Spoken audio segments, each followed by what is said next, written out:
Hello and welcome to Experimental Gameology. Today I'm going to continue the series of how to play Chainmail and looking at the different man-to-man systems.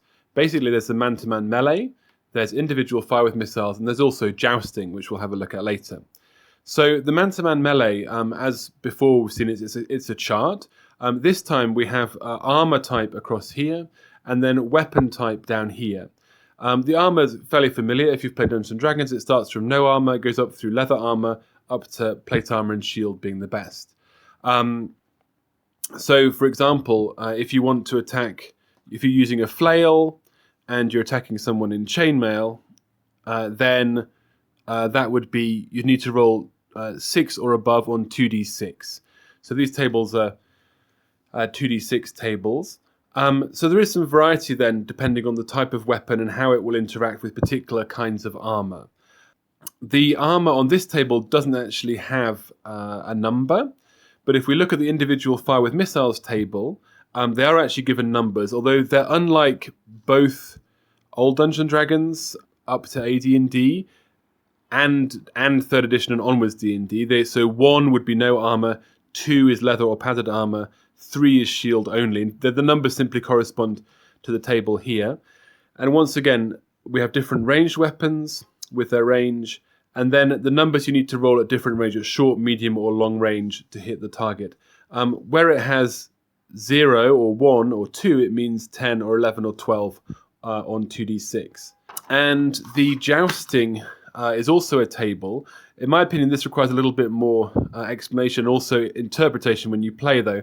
So the idea is that when you attack, you choose two things. You choose where you're aiming for, be it the helm or various positions on the shield, and then you choose your defensive positions. You cross-reference that. So you cross-reference where you're aiming against where your opponent is sitting or holding their shield, and that gives the result. And the results then down here: breaks, lance, glances off, helm knocked off.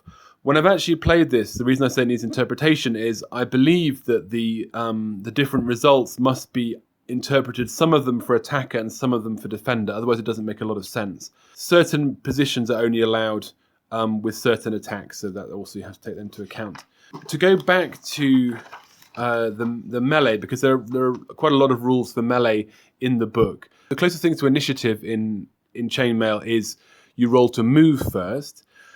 In the man-to-man rules, it comes a little bit more. Well, there are an exchange of blows, it says. So melee doesn't happen simultaneously like in mass combat. And who goes first is a mixture, it seems, of who moves first. In other words, who's the attacker. And then what different lengths or types of classes of weapons are being used. Essentially, if you have a longer weapon, you're more likely to be able to hit first when you're attacked the first time. But then on the second round, the person with a shorter weapon is probably going to have a better chance of hitting you.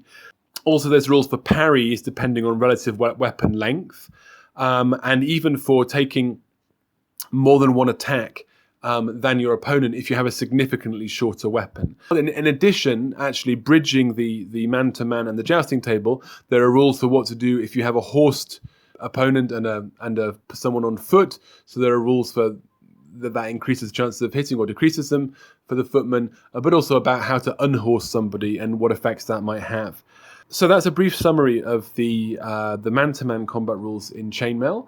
As before, I'll do an example of play to show how these things fit together.